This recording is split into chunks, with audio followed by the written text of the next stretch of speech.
Bonjour à tous et bienvenue, je suis Laetitia et vous écoutez l'Essentiel.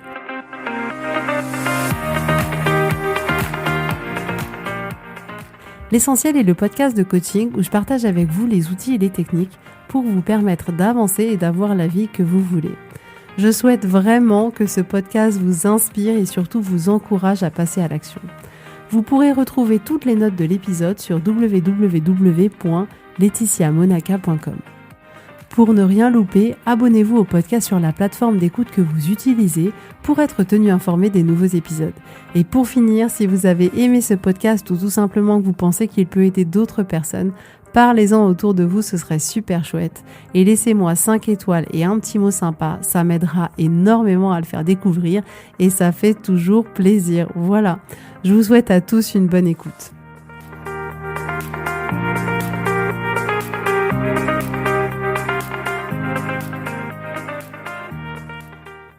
Bonjour à tous et j'espère que vous allez bien. Alors aujourd'hui, on se retrouve pour parler ensemble de la méditation en pleine conscience. Alors ne coupez pas tout de suite. Il y en a peut-être qui se disent non mais alors la méditation c'est pas du tout mon truc. Je vous assure que c'était pas le mien non plus. Moi je suis plutôt une femme d'action. Alors du coup quand les autres déjà ont 60 000 pensées par jour, moi je dois en avoir de l'ordre de 400 000 par jour. Alors l'idée de rester assis à ne rien faire sans penser, ça ressemblait plutôt à une punition qu'à un moment d'extase, je dois bien l'admettre.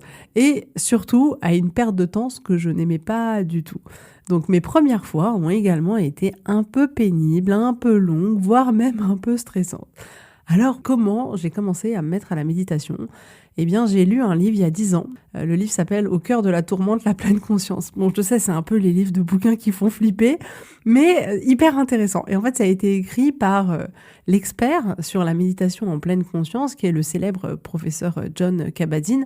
C'est un chercheur en biologie moléculaire qui est tombé dans la méditation quand il était petit. Et il a mis au point une méthode de diminution et de contrôle du stress grâce à la méditation en pleine conscience. Donc la méditation en pleine conscience, c'est vraiment aujourd'hui un peu une alternative aux thérapies traditionnelles, notamment dans la lutte contre les troubles de l'humeur ou enfin tous ces maux contemporains et même certaines douleurs physiques, certaines maladies comme ça qui peuvent être récurrentes. Et vraiment, j'ai été bluffée par le contenu du livre. Et j'avoue, je me souviens plus de tout le livre, surtout que c'est quand même un assez gros livre. Mais quand je l'ai revu là dans la bibliothèque, ça m'a donné envie de le relire. Et ce qui est intéressant, c'est que les résultats qui sont obtenus sont juste dingues.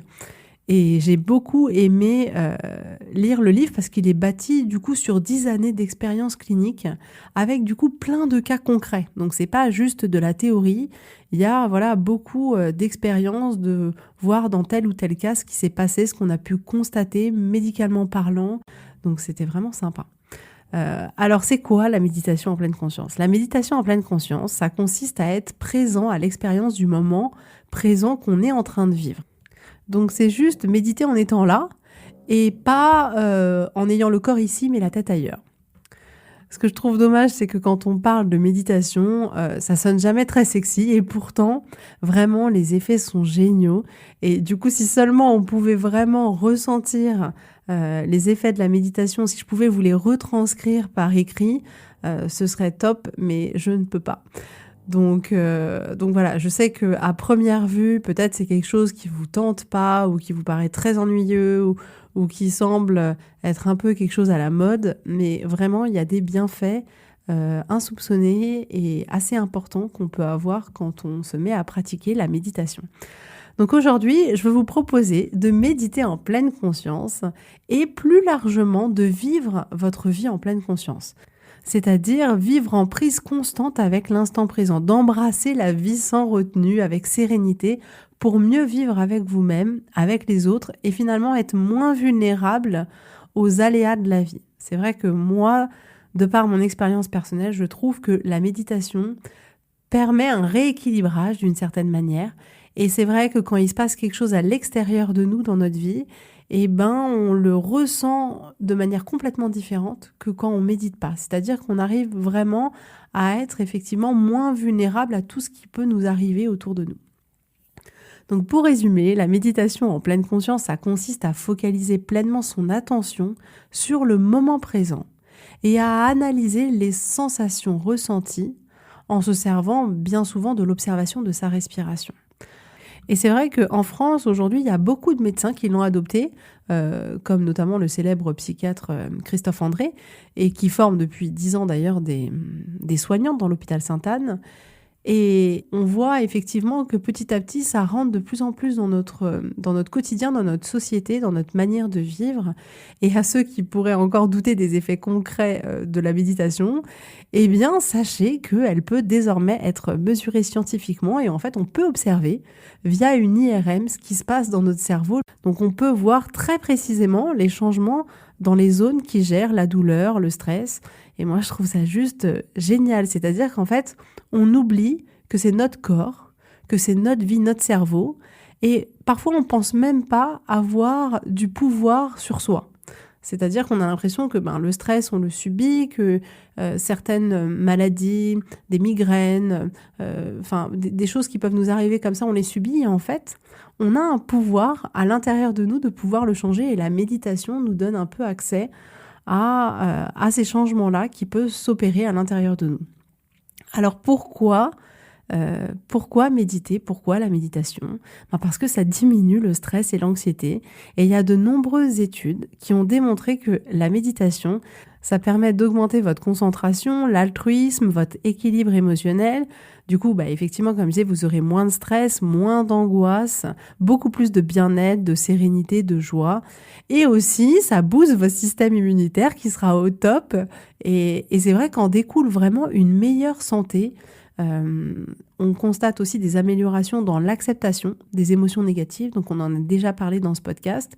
Donc effectivement, la méditation est un outil qui permet d'accepter plus facilement les émotions négatives en arrivant à les observer sans les juger et en les accueillant pleinement. Et du coup, ça permet aussi de juste vivre une vie plus consciente. Personnellement, la méditation, ça m'a vraiment permis d'avoir plus de sérénité.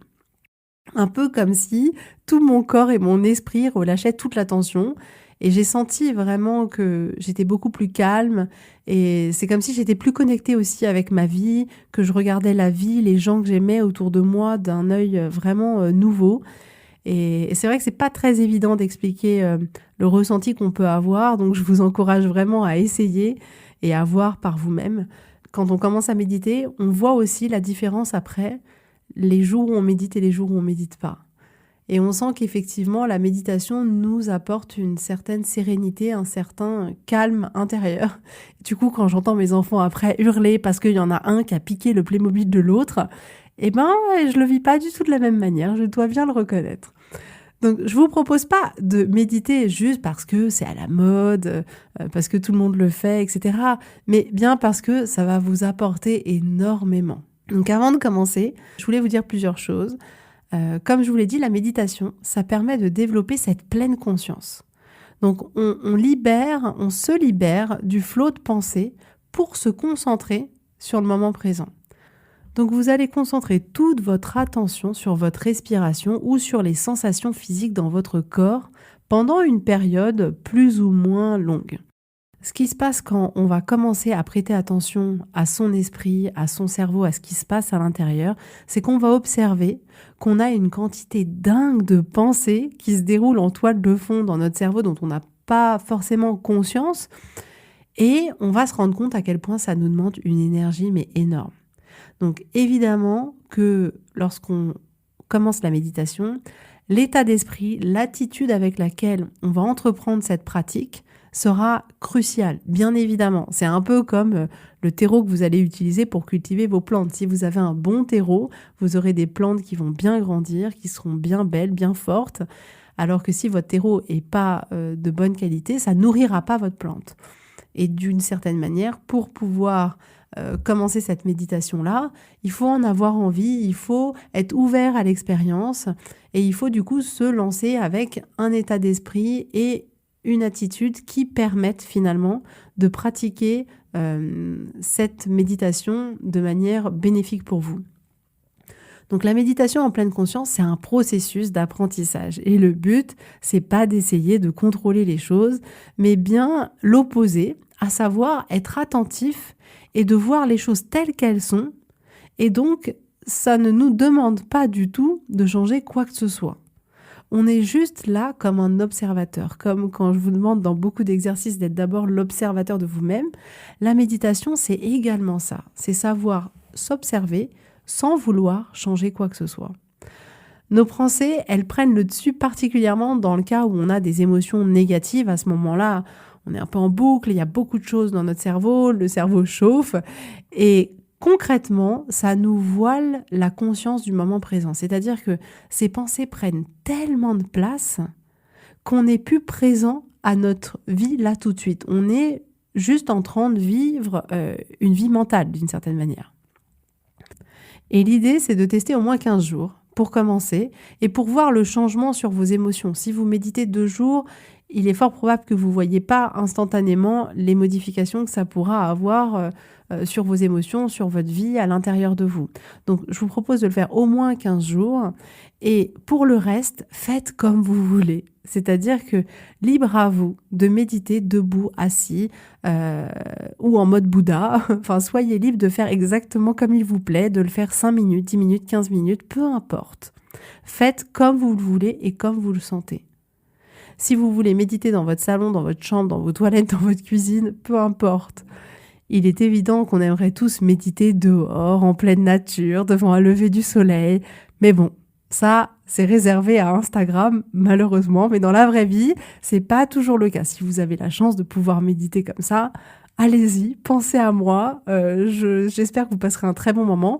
Mais bon, la majorité du temps, c'est pas forcément le cadre que l'on a autour de nous pour pouvoir le faire, mais c'est à vous de définir comment votre expérience, elle va se dérouler, à savoir où vous allez le faire, à quel moment de la journée, dans quelle position, et effectivement, est-ce que vous allez le faire accompagné d'une piste audio qui vous aidera et qui vous tiendra un peu la main, on va dire, le long de cette méditation, ou rien du tout, ou même avec une application. Maintenant, il y a beaucoup d'applications qui propose justement effectivement de pouvoir faire des méditations qu'on dit guidées.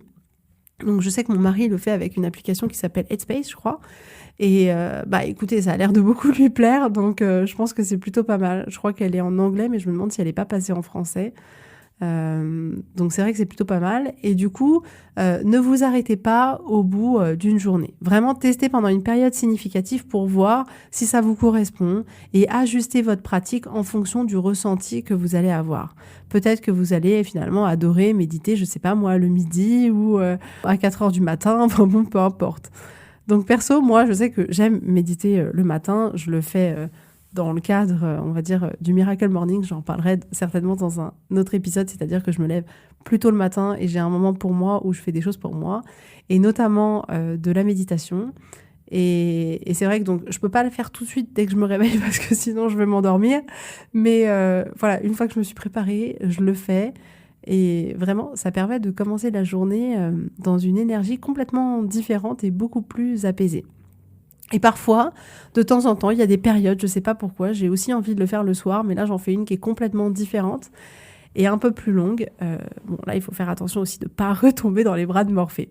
Donc combien de temps doit-on méditer ? C'est la fameuse grande question, on me la pose souvent. Vous voulez bien faire, et c'est tout à votre honneur, mais en fait dans la réalité, le temps que vous ferez sera très bien dans tous les cas. La méditation, c'est avant tout un moment de bienveillance et de non-jugement vis-à-vis de vous-même. Donc, on n'est pas non plus là pour battre un record et se dire ah ben c'est pas bien de faire 15 minutes, j'aurais dû faire 4 heures de méditation. J'admire les moines qui méditent une journée entière, mais j'avoue que c'est pas mon objectif, que je pense que je ne prendrai aucun plaisir à méditer autant de temps. Je ne vise même pas de méditer pendant 4 heures. Et puis en plus, je me dis que si j'ai resté bloquée dans une position pendant 4 heures, j'ai beau avoir 36 ans, je crois que j'arriverai pas à me relever et que je resterai fossilisée sur ma chaise ou dans mon canapé. Donc il n'est pas nécessaire de méditer 4 heures par jour, je vous rassure. Seulement 10 minutes par jour, c'est amplement suffisant pour commencer vraiment à avoir des effets et à changer votre vie. Donc pour les novices, une session de méditation, ça peut durer quelques minutes. Les personnes les plus expérimentées peuvent rester plusieurs heures en méditation, mais l'important dans la pratique de la méditation en pleine conscience, c'est la régularité de la pratique. plusieurs séances courtes de méditation sont bien plus efficaces qu'une longue séance, mais que vous pratiquez une fois tous les mois, par exemple. Alors maintenant, je voudrais qu'on parle un peu plus ensemble de justement vivre sa vie en pleine conscience, de vivre en pleine conscience dans notre vie de tous les jours. Parce que qu'est-ce qui se passe dans notre vie d'aujourd'hui et est-ce qu'on est vraiment réellement conscient de chaque instant qu'on vit? En fait, ce qui se passe, c'est qu'on fait l'expérience de la pleine conscience dans notre journée en général de l'ordre de quelques secondes, voire de quelques minutes. C'est-à-dire que si on a la chance d'être des parents d'un petit bébé, on va le prendre le matin, on va l'avoir dans notre bras et là, il va se créer quelque chose qui, pendant l'espace de 10 secondes, on va être connecté et vraiment dans le ressenti, dans les émotions, dans les sensations qu'on peut ressentir. Et là, on va être vraiment en train de vivre notre vie en pleine conscience. Si, par exemple, vous commencez votre repas et que vous mangez votre première bouchée, la première seconde, vous allez être vraiment en pleine conscience de ce goût, de ces saveurs, d'avoir vraiment l'eau à la bouche. Si vous prenez une douche, peut-être que effectivement là aussi, les 4 premières secondes, vous allez sentir l'eau chaude sur vous et vous allez être connecté là au moment présent et vivre consciemment votre vie. Parce que bon, après, on sait très bien que le cerveau va divaguer et qu'on va se retrouver à danser comme Beyoncé dans notre douche. Et là, clairement, on sera plus forcément connecté au moment présent.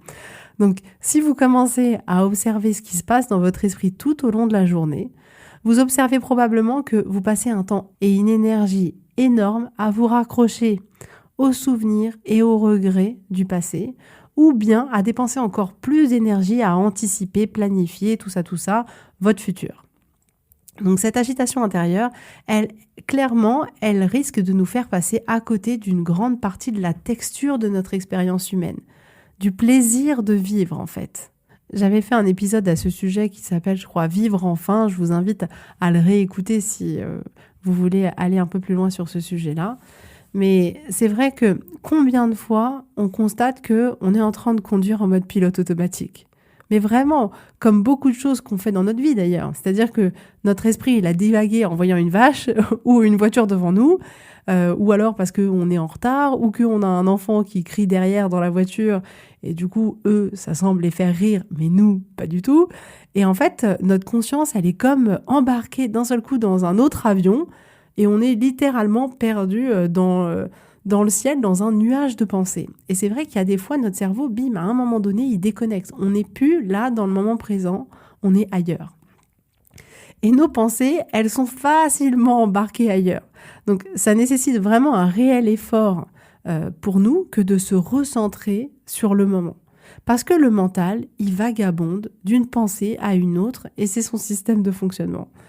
Donc, si on regarde, si je reprends les exemples de tout à l'heure, quand vous mangez la première bouchée d'un bon plat, vous êtes là, mais c'est bon, une explosion de saveurs en vous, les odeurs, tout vous charme et vraiment vous vous connectez à l'expérience que vous êtes en train de vivre.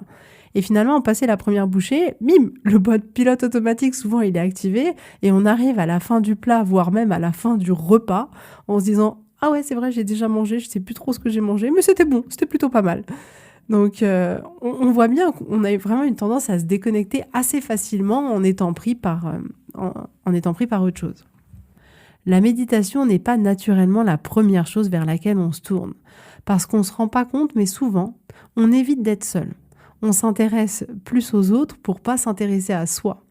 On a d'une certaine manière peur, en étant seul, d'être submergé par des émotions.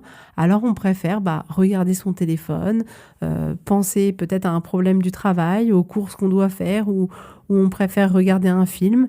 Mais les moments où on est juste présent avec soi sont vraiment très très rares.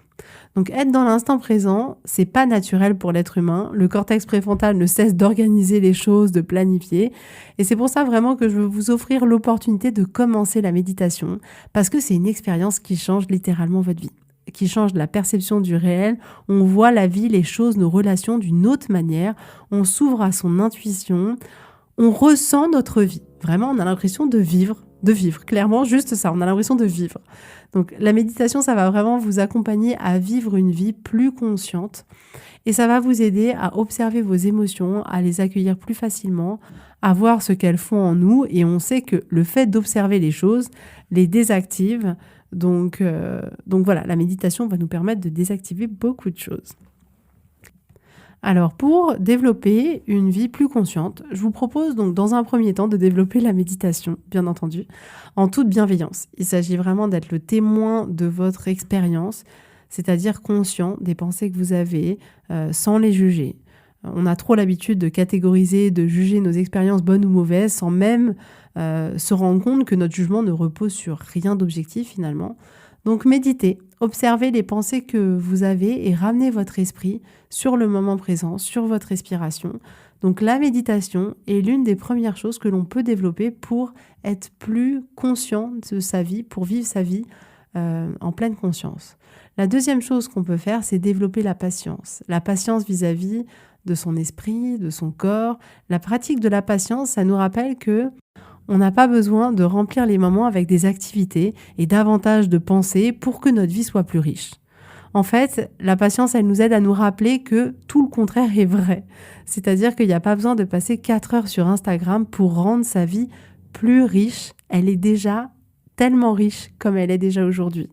Donc la patience, c'est quelque chose à développer dans votre vie, dans la pratique de la méditation, pour en retirer juste toute sa richesse.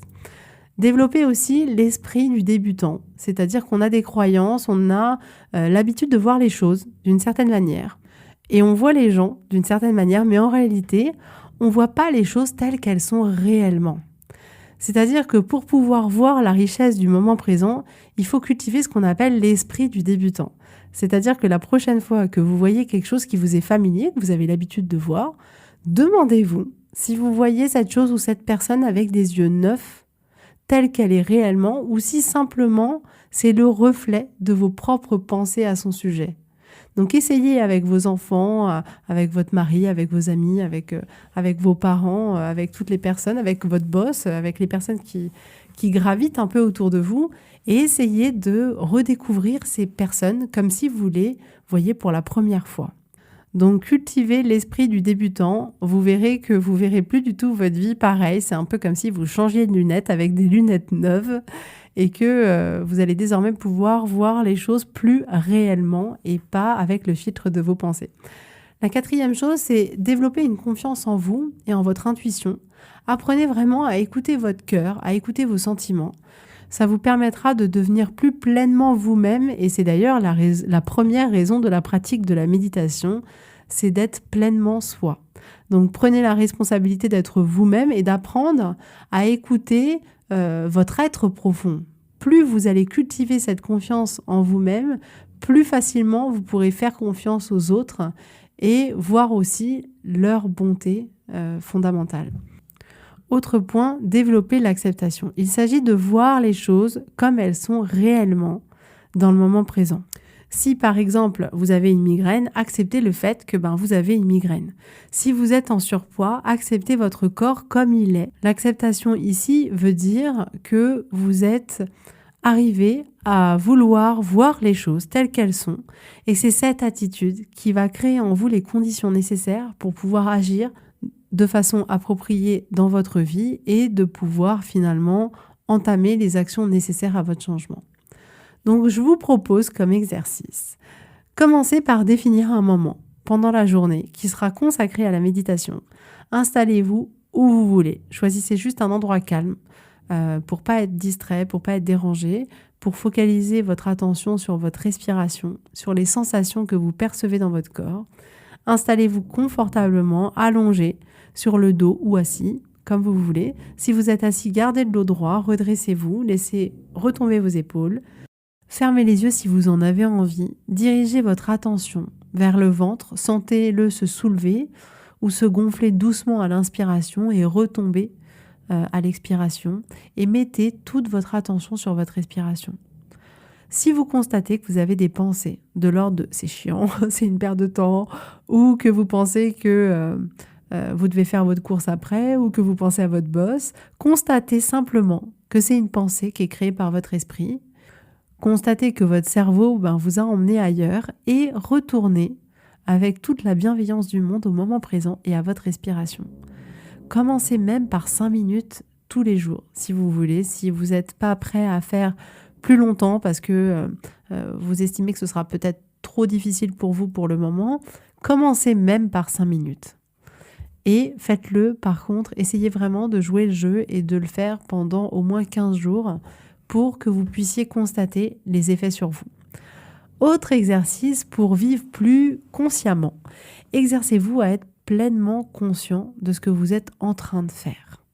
Que ce soit la vaisselle, que ce soit un câlin à votre enfant, à votre mari, quand vous prenez votre douche, ressentez vraiment ce qui se passe. Essayez de désactiver votre mode pilote automatique pour être vraiment pleinement dans chaque action de votre quotidien. Donc fixez-vous sur vos sensations. Quand vous faites par exemple la vaisselle, sentez l'eau chaude sur vos mains, l'éponge qui est rugueuse d'un côté et plus moelleuse de l'autre, le savon qui glisse et laisse un peu une pellicule sur nos mains, la sensation de l'assiette propre au bout de nos doigts. De la même manière, quand vous prenez quelqu'un dans vos bras, sentez la sensation de ses bras contre vous, sentez si vous sentez votre cœur battre ou le sien. Quand on est en contact l'un avec l'autre, souvent on peut ressentir comme ça le cœur de l'autre battre contre nous. Sentez la douceur, la chaleur. Constatez comme votre expérience est complètement différente quand vous êtes présente avec elle. On a tellement l'habitude de faire les choses de manière mécanique, en mode pilote automatique, on se rend vraiment plus compte qu'on les fait, on n'a plus de plaisir à faire la majorité des choses que l'on fait dans notre vie. On ne se rend pas compte de ce qu'on est en train de faire, de la sensation à ce moment-là, de notre ressenti, que ce soit au niveau de tous nos sens. On s'en rend plus compte parce qu'on n'est plus là. On n'est plus connecté avec notre moment présent et on vit plus en pleine conscience. Donc vraiment, essayez sur des petites actions comme ça du quotidien, de la vivre pleinement, mais même si c'est qu'une action par jour, dites-vous, là je vais le faire en étant vraiment conscient de ce que je suis en train de faire, de ce que je ressens. Et en fait, vous allez vous rendre compte que vraiment, le ressenti est complètement différent, que vous allez pouvoir prendre du plaisir à faire la vaisselle ou à faire quelque chose que vous n'aimiez pas faire avant. Donc voilà, c'était ce que je voulais vous proposer pour aujourd'hui, à savoir commencer une pratique de méditation qui consiste juste à prendre un moment au calme pour se concentrer sur vous, sur vos sensations, sur votre respiration, pour calmer le brouhaha qu'il peut y avoir dans son esprit et également de pouvoir justement vivre également plus en pleine conscience, en étant plus présent dans chaque moment de notre vie. Donc voilà pour aujourd'hui. J'espère que ça vous aura plu. J'espère que ça va pas vous faire fuir. N'hésitez pas à m'envoyer un message, à me laisser un commentaire pour me dire si la méditation c'est votre truc ou pas du tout. Parce que il y en a qui aiment pas du tout la méditation et c'est ok. Et puis il y en a qui l'aiment un peu, d'autres beaucoup. Donc voilà, à vous de voir. Mais n'hésitez pas à le partager avec moi, ce serait avec grand plaisir. Et si j'arrive à trouver un peu de temps, je vous préparerai une méditation guidée que vous pourrez télécharger sur le site gratuitement pour justement pouvoir vous accompagner dans cette démarche de commencer la méditation. Donc je vais essayer de mettre ça dans mon emploi du temps. Je vous avoue qu'en ce moment c'est un peu chargé, mais je vais essayer de le faire et je vous préviendrai de toute manière. Si j'ai eu le temps de le faire, je ne manquerai pas de vous prévenir pour que vous puissiez le télécharger, l'écouter et méditer à fond, à fond, à fond. Voilà. Je vous souhaite à tous une belle journée, une belle semaine et je vous dis à la semaine prochaine.